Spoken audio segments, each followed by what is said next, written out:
અયોધ્યામાં રામ મંદિરની પ્રાણ પ્રતિષ્ઠા બાદ સમારંભની પૂર્ણાહુતિ બાદ અવધપુરીને 10 લાખ દીવાઓથી ઝળહળતા કરવામાં આવી હતી.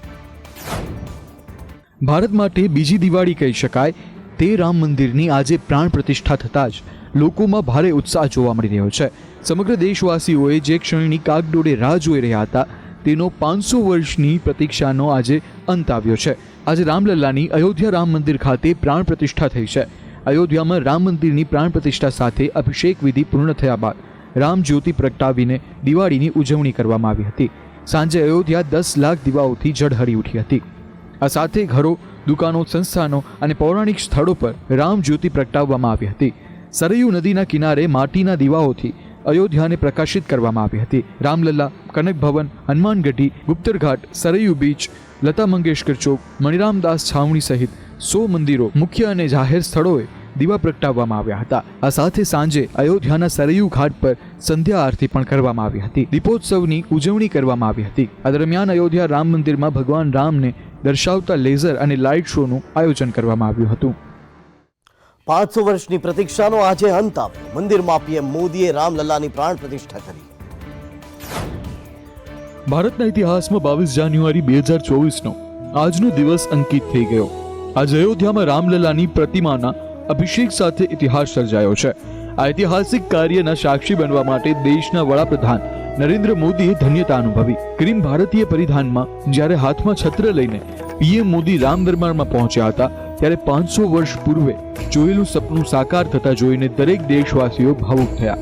વૈદિક મંત્રોચ્ચાર સાથે અભિષેક સહિતની પૂજા વિધિ પૂર્ણ કરી અને બાદ મંગળ આરતી કરી, જ્યાં યુપીના મુખ્યમંત્રી યોગી આદિત્યનાથ, રાજ્યપાલ આનંદીબેન પટેલ અને આરએસએસ પ્રમુખ મોહન ભાગવત મંદિરમાં હાજર રહી પૂજા વિધિ કરી. આ ખાસ અવસર પર પીએમ મોદીએ કહ્યું કે અયોધ્યા ધામમાં શ્રી રામલલ્લાના પ્રાણ પ્રતિષ્ઠાની અલૌકિક ક્ષણે દરેકને ભાવુક કરી દીધા હતા. આ દિવ્ય કાર્યક્રમનું સાક્ષી બનવું મારું સૌભાગ્ય છે. મંદિરમાં પીએમ મોદીએ ભગવાન રામચંદ્રજીને દંડવત પ્રણામ કર્યા હતા. સાથે જ મંદિરમાં હજારો સાધુ સંતોના આશીર્વાદ પણ લીધા હતા.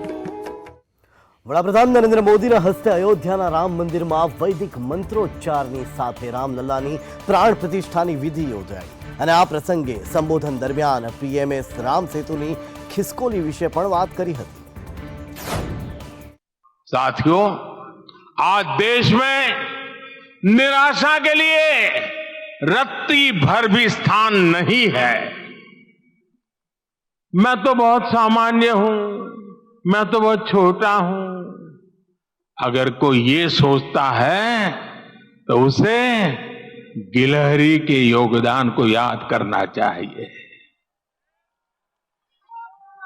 गिलहरी का स्मरण ही हमें हमारी इस हिचक को दूर करेगा, हमें सिखाएगा कि छोटे बड़े हर प्रयास की अपनी ताकत होती है, अपना योगदान होता है और सबके प्रयास की यही भावना समर्थ, सक्षम, भव्य, दिव्य भारत का आधार बनेगी. और यही तो देव से देश और राम से राष्ट्र की चेतना का विस्तार. વડાપ્રધાન નરેન્દ્ર મોદીએ આજે કહ્યું કે હું આજે પ્રભુ રામ પાસે ક્ષમા યાચના માંગુ છું. અમારા ત્યાગ, તપસ્યામાં કંઈક તો કમી રહી હશે કે આટલા સમય સુધી અમે આ કાર્ય કરી શક્યા નહીં. પ્રાણ પ્રતિષ્ઠાના કાર્યક્રમ બાદ સંબોધનમાં પીએમ મોદીએ કહ્યું કે મને વિશ્વાસ છે કે પ્રભુ શ્રી રામ અવશ્ય ક્ષમા કરશે. ત્રેતામાં રામ આગમન પર સંત તુલસીદાસે લખ્યું છે, પ્રભુનું આગમન જોઈને જ અયોધ્યાવાસી, દેશવાસી લાંબા વિયોગથી જે પરેશાની ભોગવતા હતા એ દૂર થઈ. એ વિયોગ 14 વર્ષનો હતો. આ યુગમાં અયોધ્યા અને દેશવાસીઓએ સેંકડો વર્ષનો વિયોગ સહ્યો છે. આપણી કેટલીક પેઢીઓએ પણ વિયોગ સહ્યો છે. ન્યાયના પર્યાય પ્રભુરામનું મંદિર ન્યાયબદ્ધ રીતે જ બન્યું છે. એ સમયે જે કાળચક્ર બદલાયું એ જ રીતે કાળચક્ર બદલાશે એવું મને ધનુષકોડીમાં લાગ્યું. નાસિક, પંચવટી ધામ, લેપાક્ષી, શ્રીરંગમ મંદિર, રામેશ્વરમ બધે ગયો. 11 દિવસના ઉપવાસ દરમિયાન મેં સાગરથી સરયુ સુધીની યાત્રા કરી. દરેક જગ્યાએ રામ નામનો ઉત્સાહ છવાયેલો છે. શ્રી રામ ભારતવાસીઓના અંતર્મનમાં બિરાજેલા છે. ભારતમાં ક્યાંય પણ કોઈની અંતરાત્માને સ્પર્શ કરીશું તો એકત્વની ભાવના થશે. આનાથી ઉત્કૃષ્ટ સૂત્ર નહીં મળે. રામલલ્લાના પ્રાણ પ્રતિષ્ઠા સમારોહ દરમિયાન ગર્ભગૃહમાં વડાપ્રધાન નરેન્દ્ર મોદીએ હાથમાં કમળનું ફૂલ લઈને પૂજા અર્ચના કરી હતી. મોહન ભાગવતે પ્રાણ પ્રતિષ્ઠા પહેલા સંબોધન કર્યું હતું. સંઘના વડા મોહન ભાગવતે કહ્યું કે આજનો આનંદ શબ્દમાં વર્ણવી શકાય તેમ નથી. વિશ્વને ત્રાસદીમાંથી મુક્ત કરાવનારું ભારત આજે ઉભરી આવ્યું છે. દેશભરમાં રામમય વાતાવરણ છે. મોદીએ 11 દિવસનું કઠોર તપ કર્યું. એ તપસ્વી છે. અયોધ્યામાં રામલલ્લા આવ્યા, પણ તે અયોધ્યાની બહાર કેમ ગયા? કારણ કે અયોધ્યામાં કલહ થયો. અયોધ્યા એ નગરી છે જ્યાં કલહ નથી હોતો. આજે રામલલ્લા પાછા આવ્યા છે. આજે એ લોકોના ત્યાગને યાદ કરવો પડે.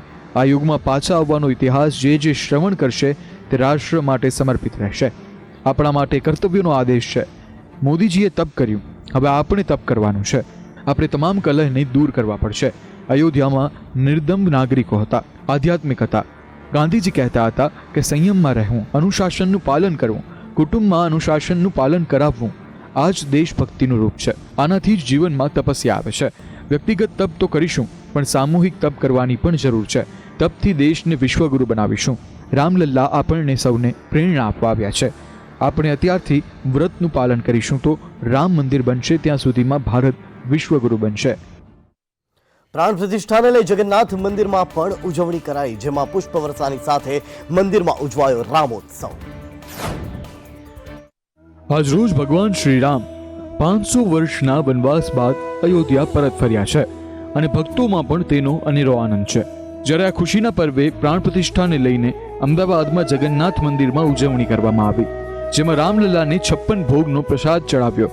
પુષ્પવર્ષા સાથે જગન્નાથ મંદિરમાં ભવ્ય આતિશબાજી કરવામાં આવી અને જગન્નાથ મંદિરમાં ત્યારે જ આરતી કરવામાં આવી જ્યારે અયોધ્યામાં રામલલ્લાની આરતી કરાઈ હતી અને લગભગ અડધો કલાક સુધી ભવ્ય આતિશબાજી કરી અને જય શ્રી રામના નારા લગાવવામાં આવ્યા અને આ સાથે મંદિરમાં રામ ઉત્સવની ઉજવણી કરવામાં આવી, જેમાં અમદાવાદના મેયર પ્રતિભા જૈને પણ જગન્નાથ મંદિરમાં હાજરી પુરાવી અને પ્રભુ શ્રી રામના દર્શન કરી આશીર્વાદ લીધા હતા. આખા દેશ રામમય અને રામધૂનમય બન્યું છે અને બધા જ લોકો જે વર્ષોથી જે જૂનું જે ક્ષણનો ઇંતજાર હતો, આજે બધા જ નગરજનોનું પૂર્ણ થવા જઈ રહ્યું છે. ત્યારે આજે અહીંયા અમદાવાદ શહેરમાં આખો અમદાવાદ, આમ કહીએ કે આખો દેશ રામમય બની ગયું છે. સુરતમાં ભાજપ પ્રદેશ અધ્યક્ષ CR પાટીલે અયોધ્યામાં રામ ભગવાનની પ્રાણ પ્રતિષ્ઠા મુદ્દે નિવેદન આપ્યું, જેમાં CR પાટીલે જણાવ્યું કે હિન્દુ સમાજની આશા અને અપેક્ષા આજે પૂર્ણ થઈ છે. રામ મંદિર પ્રાણ પ્રતિષ્ઠાને લઈ તમામ રાજકારણીઓ દ્વારા નિવેદનો આવ્યા છે. જ્યારે હવે સુરતમાં ભાજપ પ્રદેશ અધ્યક્ષ CR પાટીલે અયોધ્યામાં રામ ભગવાનની પ્રાણ પ્રતિષ્ઠાના મુદ્દે નિવેદન આપ્યું છે, જેમાં CR પાટીલે જણાવ્યું છે કે હિન્દુ સમાજની આશા અને અપેક્ષા આજે પૂર્ણ થઈ છે. 1991માં કાર સેવકોએ પોલીસના દંડા ખાતા હતા, જ્યારે વિપક્ષ અલગ માનસિકતા રાખતું હતું. આખા દુનિયામાં બનેલા મંદિરોમાં શ્રેષ્ઠ મંદિરો પૈકીનું આ એક મંદિર એનું નિર્માણ થયું છે અને કદાચ સૌથી વધુ શ્રદ્ધા રાખવાવાળા લોકો તમને આ મંદિર માટે જોવા મળશે. એમને એક સંતોષની લાગણી એમના જીવનમાં અનુભવી રહ્યા છે. 1991માં કેટલાય કાર સેવકોએ પોલીસના દંડા ખાધા હતા, જેલમાં પણ ગયા હતા. વિપક્ષી પાર્ટીઓ કે જે ભગવાન રામમાં શ્રદ્ધા રાખતી નહોતી એવા લોકોના જુલમો પણ સહન કર્યા હતા. આજે એમની આતરડી ઠરી છે. તો ગોંડલમાં 17માં રાજવી હિમાંશુ સિંહનો રાજતિલક મહોત્સવ આજે યોજવામાં આવ્યો. આ તકે આજે 1008 જેટલા બાળકોએ રામનો વેશ ધારણ કરી પ્રાણ પ્રતિષ્ઠાની ઉજવણી પણ કરી. ગોંડલના 17માં ઉત્તરાધિકારી મહારાજા હિમાંશુ સિંહજીનો દબદબા ભેરે રાજતિલક મહોત્સવ યોજાયો છે. તારીખ 19 થી 23 જાન્યુઆરી સુધીના 5 દિવસના રાજતિલક મહોત્સવમાં રાજસુયજ્ઞ, ભવ્ય જલયાત્રા, નગરયાત્રા સહિતના ભવ્ય કાર્યક્રમોનું આયોજન કરાયું છે. આ પ્રસંગે સ્વામિનારાયણ ગુરુકુલમાં અભ્યાસ કરતા 1008 બાળકોએ ભગવાન રામનો વેશ ધારણ કર્યો હતો, જેમને રાજવી દ્વારા ફૂલહારથી વધાવવામાં આવ્યા હતા. ઇન્ડિયન ટ્રેડિશનલ બુક ઓફ રેકોર્ડમાં રાજ્યાભિષેકના 3 રેકોર્ડ નોંધાયા છે, જેમાં પ્રથમ રેકોર્ડ છે 2100 દીકરીઓ એક સાથે જલયાત્રામાં જોડાઈ હતી. બીજો રેકોર્ડ છે 125 જળાશયોથી મહારાજાનો જળાભિષેક થયો હતો અને ત્રીજો રેકોર્ડ તરીકે 1008 બાળકો દ્વારા ભગવાન રામનો વેશ ધારણ કરાયો હતો. જલયાત્રા આશાપુરા મંદિરથી મોટી બજારમાં આવેલા દરબારગઢ પેલેસ સુધી પગપાળા યોજાઈ હતી. આજે જ્યારે રાજતિલક, રાજ્યાભિષેક સહિત નગરયાત્રાના કાર્યક્રમો હોય, પરંતુ જ્યારે અયોધ્યાની અંદર ભગવાન શ્રી રામના વધામણા અને મૂર્તિ પ્રતિષ્ઠાઓ હોય ત્યારે મહારાજા સાહેબે પોતે સંકલ્પ કર્યો હતો કે 1008 રામના વધામણા કરી અને પછી રાજ્યાભિષેકમાં પધારશું. તો ગાંધીનગરના રાયસણમાં પણ રામ મંદિરની પ્રાણ પ્રતિષ્ઠા યોજાઈ હતી. પીએમના સ્વર્ગસ્થ માતાના નિવાસસ્થાન પાસે આવેલું છે રામ મંદિર. અયોધ્યામાં શ્રી રામ મંદિરમાં આજે રામલલ્લાની પ્રાણ પ્રતિષ્ઠા કરવામાં આવી હતી. ત્યારે દેશ અને વિદેશોમાં રામ ભક્તો દ્વારા ગ્રહ શાંતિ, મૂર્તિ પૂજન, શોભાયાત્રા, ભજન ધૂન, સુંદરકાંડ પાઠ સહિત વિવિધ ધાર્મિક કાર્યક્રમો ગામે ગામ અને શહેરોમાં યોજાઈ રહ્યા છે. ગાંધીનગર શહેર જિલ્લામાં પણ ભાવિકો દ્વારા ધજાતોરણથી ઠેર ઠેર સજાવટ કરી મહોત્સવની ધામધૂમથી ઉજવણી કરવામાં આવી હતી. આજે સવારથી શહેરના મંદિરોમાં વિવિધ ધાર્મિક કાર્યક્રમોની શરૂઆત થઈ હતી.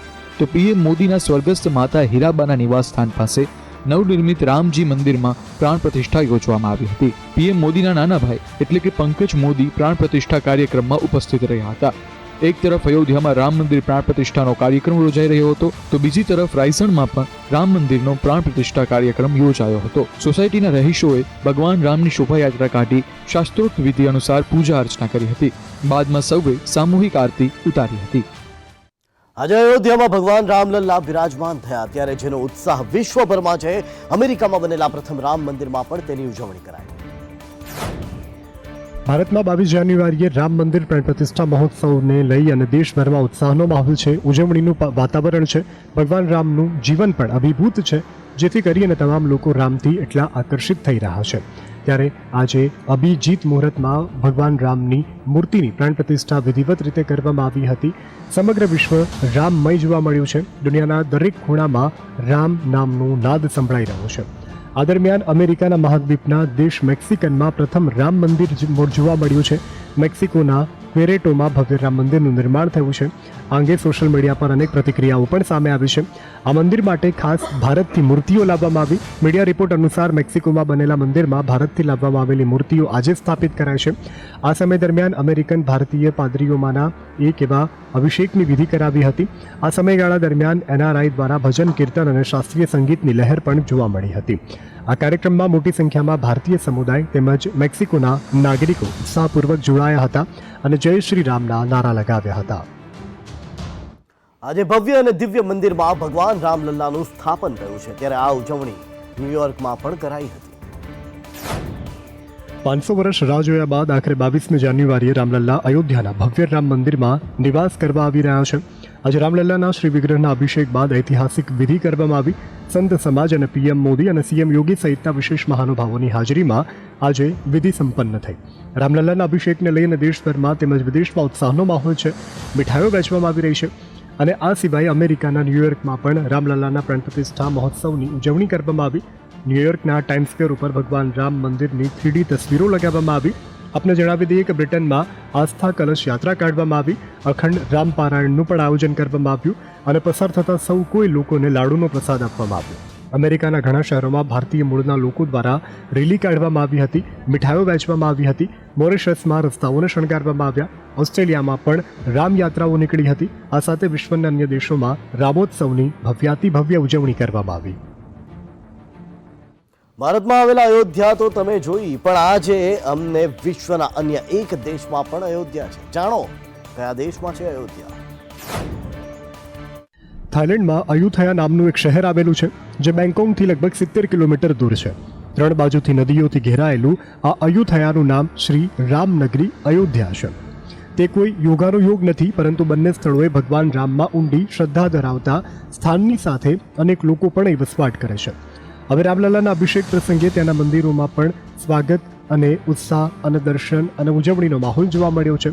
થાઇલેન્ડ બૌદ્ધ પ્રભુત્વ ધરાવતો દેશ હોવા છતાં પણ ત્યાં હિન્દુ રીત રિવાજો સ્પષ્ટપણે જોવા મળી રહ્યા છે. ત્યાંના શાહી પરિવારની ઘણી પરંપરાઓ હિન્દુઓ જેવી છે અને તેઓ પોતાના ઇષ્ટ તરીકે ભગવાન શ્રી રામની પૂજા કરે છે. અભિષેક માટે અયુથયાથી માટી મોકલવામાં આવી હતી. રામ જન્મભૂમિ ટ્રસ્ટના મહાસચિવ ચંપતરાયે જણાવ્યું હતું કે અયુથયાથી થાઇલેન્ડ કે જે ત્યાં સ્થિત છે ત્યાંથી ભગવાન શ્રી રામલલ્લાના અભિષેક માટે માટી આવી હતી. દક્ષિણ એશિયાઈ દેશ થાઇલેન્ડમાં લગભગ 95% વસ્તી બૌદ્ધ છે. 1% લોકો હિન્દુ છે, છતાં પણ અહીં લોકો ભગવાન રામ પ્રત્યે અતૂટ શ્રદ્ધા ધરાવે છે. સુપ્રીમ કોર્ટે એકનાથ શિંદે જૂથને નોટિસ મોકલી છે. વિધાનસભા અધ્યક્ષના આદેશને પડકારતી અરજી પર આ નોટિસ જાહેર કરવામાં આવી છે. ઉદ્ધવ ઠાકરે જૂથની અરજી પર સુપ્રીમ કોર્ટે સોમવારે શિંદે જૂથને નોટિસ જારી કરી છે. આ નોટિસ સ્પીકર રાહુલ નાર્વેકરના આદેશ પર આપવામાં આવી હતી, જેમાં તેમણે શિંદેના નેતૃત્વવાળા જૂથને અસલી શિવસેના તરીકે જાહેર કર્યું છે.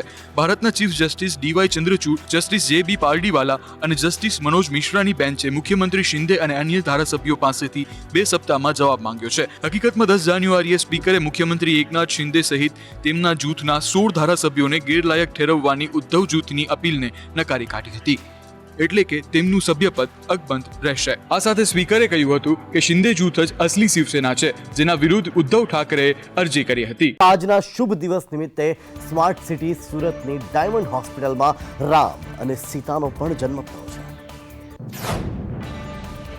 લોકોએ અયોધ્યા રામ મંદિરની પ્રાણ પ્રતિષ્ઠાને લઈ ભારે ઉત્સાહ અને ભક્તિ દેખવી હતી અને સ્માર્ટ સિટી સુરત શહેરમાં દિવાળી જેવો માહોલ જોવા મળ્યો હતો અને લોકો રામ નામ માત્રનું રટણ કરી રહ્યા છે. ત્યારે સુરતની ડાયમંડ હોસ્પિટલમાં રામ અને સીતાનો જન્મ થયો છે. જી હા, આજના શુભ દિવસે હોસ્પિટલમાં વહેલી સવારથી 4 બાળકોની ડિલિવરી થઈ છે, જેને લઈ પરિવારના લોકોમાં ખુશીનું વાતાવરણ છવાઈ ગયું છે અને પરિવારજનોએ બાળકનું નામ રામ અને બાળકી થતા એક પરિવારે બાળકીનું નામ સીતા રાખ્યું છે. જ્યારે આજે એક દિવસમાં હોસ્પિટલમાં 22 ડિલિવરીઓ કરવામાં આવી છે. બિલ્કિસ બાનુ કેસના તમામ દોષિતો જેલમાં હાજર થઈ ગયા. સુપ્રીમે રાહત આપતા તમામ દોષિતો ગોધરા સબ જેલ પહોંચ્યા. બહુચર્ચિત બિલ્કિસ બાનુ કેસમાં આરોપીઓને ગુજરાત સરકાર દ્વારા આપવામાં આવેલી માફીને સુપ્રીમ કોર્ટે રદ કરી હતી. કોર્ટે 21 જાન્યુઆરી સુધી તમામ દોષિતોને જેલમાં સરેન્ડર કરવાનો આદેશ આપ્યો હતો. ત્યારે તમામ 11 આરોપીઓએ 21 જાન્યુઆરી મોડી રાત્રે 11:30 વાગ્યે ગોધરાની સબ જેલમાં સરેન્ડર કર્યું છે. સુપ્રીમ કોર્ટે 8 જાન્યુઆરીએ હાઈ પ્રોફાઇલ કેસમાં 11 દોષિતોને ગુજરાત સરકાર દ્વારા આપવામાં આવેલી છૂટની રદ કરી હતી, જ્યારે રાજ્ય સરકારની આરોપી સાથે સાંઠગાંઠ હોવાનું અને વિવેકોનો દુરુપયોગ કરવાને લઈ ફટકાર લગાવી હતી. કોર્ટે 2022માં સ્વતંત્રતા દિવસ પર સમય પહેલા મુક્ત કરાયેલા તમામ દોષિતોને 2 અઠવાડિયામાં જેલમાં આત્મસમર્પણ કરવાનો આદેશ આપ્યો હતો. આ 11 દોષિતોમાં બકા વહોનિયા, બિપિનચંદ્ર જોશી, કેસર વહોનિયા, ગોવિંદ નાય, જસવંત નાય, મિતેશ ભટ્ટ, પ્રદીપ મોરડિયા, રાધેશ્યામ શાહ, રાજુ સોની, રમેશ ચંદના અને શૈલેષ ભટ્ટનો સમાવેશ થાય છે. ચીન સતત તાઇવાન પર નજર રાખી રહ્યું છે. એક રિપોર્ટ પ્રમાણે જાસૂસી બલૂન અને ફાઇટર વડે કરાઈ રહી છે જાસૂસી. તાઇવાનને લઈ અને ચીનનો ઈરાદો હંમેશા સ્પષ્ટ રહ્યો છે, પરંતુ અમેરિકાનું દબાણ કોઈ પરિણામ સુધી પહોંચી શક્યું નથી અને તેથી જ તે સતત કોઈને કોઈ ષડયંત્ર રચી રહ્યું છે. આ સંબંધમાં ચીને તાઇવાનના એર સ્પેસમાં પોતાનો જાસૂસી બલૂન ઉડાવ્યો છે, જેથી તે તેના પર નજર રાખી શકે. તાઇવાને જણાવ્યું છે તે અનુસાર 6 ચીની જાસૂસ બલૂન કાં તો ટાપુ અથવા તો તેની ઉત્તરે એરસ્પેસ દ્વારા ઉડાન ભરી રહ્યું છે, જ્યારે ચીનના યુદ્ધ વિમાનો અને નૌકાદળના જહાજો પણ આ વિસ્તારમાં મળી આવ્યા છે. આવા ફુગ્ગા સામાન્ય રીતે પેસિફિકના પૂર્વમાં અદૃશ્ય થઈ જાય છે, જો કે તેનો ઉદ્દેશ્ય જાહેરમાં જાહેર કરી શકાય તેવો નથી, તેવું રક્ષા મંત્રાલયે જણાવ્યું છે. રક્ષા મંત્રાલયે તાઇવાનની આસપાસ પાણી અને એરસ્પેસમાં ચીન પીપલ્સ લિબરેશન આર્મી દ્વારા ફુગ્ગા જોવાની યાદી બનાવવામાં આવી છે. એક દક્ષિણ શહેરના પિંગ ટુંગ નજીકથી પસાર થતો ફુગ્ગો જોવા મળ્યો છે. અન્ય કિંગુલ બંદરથી તેણે ઉડાન ભરી હતી. તાઇવાનનું મહત્વનું નૌકાદળ પણ આ અંગે તપાસ કરી રહ્યું છે. મહત્વનું છે કે ચીન તાઇવાનને સતત પોતાનો હિસ્સો ગણાવી રહ્યું છે અને તાઇવાનને દબાવવા માટે ચીન બને તેટલા પ્રયત્ન કરી રહ્યું છે, છતાં પણ તાઇવાન ખડે પગે મક્કમ જોવા મળી રહ્યું છે. ચીનમાં વહેલી સવારે મોટી તબાહી. ભૂસ્ખલનને કારણે અનેક મકાનો કાટમાળ નીચે દબાઈ ગયા. બચાવ કામગીરી ચાલી રહી છે. ચીનમાં મોટી આફત આવી છે. અહીં દક્ષિણ પશ્ચિમ ચીનના પર્વતોમાં ભૂસ્ખલનમાં 44 લોકો દટાયા હોવાના અહેવાલ છે. અહીંથી લગભગ 200 લોકોને બહાર કાઢવા માટે સતત પ્રયત્ન કરવામાં આવી રહ્યો છે. દક્ષિણ પશ્ચિમ ચીનના પર્વતીય યુનાન પ્રાંતમાં આજે વહેલી સવારે એક મોટી દુર્ઘટના સર્જાઈ હતી. એક વિશાળ ભૂસ્ખલનમાં 44 લોકો દટાયા હતા. લગભગ 200 લોકો હજુ પણ ત્યાં ફસાયેલા છે. ઝેન્સ્કિંગ ઓંગ કાઉન્ટિંગમાં તાંગફાંગ શહેર હેઠળ લિયાંગશુઈ ગામમાં સવારે 6 વાગ્યે દુર્ઘટના બની હતી. કાઉન્ટીના પ્રચાર વિભાગે જણાવ્યું હતું કે 18 અલગ અલગ મકાનોમાં દટાયેલા પીડિતોને શોધવા માટે બચાવ અને રાહત કામગીરી સતત ચાલુ છે. ભૂસ્ખલનનું કારણ હજુ સુધી નથી જાણી શકાયું. ડુંગરાળ વિસ્તારોમાંથી ખડકો પડવા લાગી, જમીન ઘસવા લાગી અને કાદવ ખૂબ જ જમીનમાંથી બહાર આવ્યો, જેને કારણે અનેક લોકો અંદર નીચે દટાયા હોવાની આશંકાને આધારે સતત બચાવ અને રાહતની કામગીરી કરવામાં આવી રહી છે.